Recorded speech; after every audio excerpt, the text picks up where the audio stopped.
মধ্যপ্রাচ্যে যুদ্ধ শুরুর পর থেকে জ্বালানি তেলের ভোগান্তি এখন অনিবার্য বাস্তবতা। সংকট নিরসনে নানা পদক্ষেপের পরও পরিস্থিতির কোনো পরিবর্তন নেই। দিনকে দিন দীর্ঘ হচ্ছে অপেক্ষমান যানবাহনের সারি।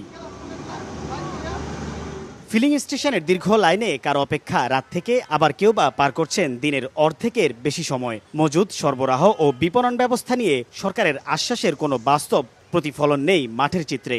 ক্ষুব্ধ সাধারণ মানুষ। সরকার তো আজকে 2 মাস অব্দি এই কথাই বলতেছে, আমরা শুনতেছি, কিন্তু আমরা যখনই তেল নেই 7 ঘন্টা 8 ঘন্টা 10 ঘন্টা পর আমরা তেল পাচ্ছি। তিনি ছাড়লে পরে দেখি মন্ত্রী বলে যে তেলের কোনো সমস্যা নাই, দেশে পর্যাপ্ত তেল আছে মজুদ, কিন্তু আমরা তো পাম্প আসলে তেল পাই না। সরকার যে বলতেছে তাহলে তেলটা কোথায়, তাহলে এরকম হচ্ছে কেন? দীর্ঘ সময় লাইনে দাঁড়িয়ে রাইড শেয়ার করে জীবিকা নির্বাহ করা চালকরাও পড়েছেন বিপাকে। সব পাম্প যদি খোলা থাকতো তাহলে তো এই সিরিয়াল হয় না।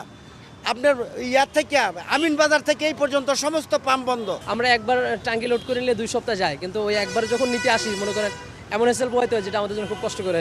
রাজধানীর 7টি পাম্পে ফুয়েল পাস অ্যাপ চালু করলেও সেটি কাজ না করার অভিযোগ করছেন অনেকেই। আমি গতকালকে ফুয়েল পাস করতে চাইছি, পাসওয়ার্ড নেয় না। ফুয়েল পাসে আমাদের 12.5 লিটার করে দেওয়ার অনুমতি, আমাদের দিতে থাকেন 1000 টাকার তেল, তার মানে 8 লিটার পাচ্ছি আমরা।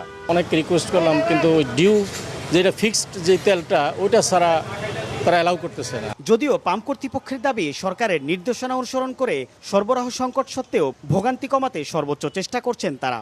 আজকে যে ভয়াবহ অবস্থা, একটু আগে আমরা আবার চালু করে দিয়েছি এভারেজে 500-1000। আমরা আপনার ব্যর্থ হইলাম এগুলা কন্ট্রোল করার জন্য। গভর্নমেন্ট যদি এই পাম্প মালিক অ্যাসোসিয়েশনকে বলে যদি অ্যাট এ টাইম পাম্পগুলো চালানো যায়, তাহলে এই যে সিরিয়ালগুলো দেখছেন বিভিন্ন পাম্পে, আমাদের যে নির্দিষ্ট কয়েকটা পাম্পে এই গাড়িগুলো বিভিন্ন পাম্পে যখন ভাগ হয়ে যাবে তখন আর এই সংকট মনে হবে না। ফুয়েল পাস অ্যাপের ব্যবহারকারীদের দেয়া হচ্ছে 1000 টাকা এবং বাইরে থাকা চালকরা পাচ্ছেন 500 টাকার তেল। সাইফুল ইসলাম, সময় সংবাদ, ঢাকা।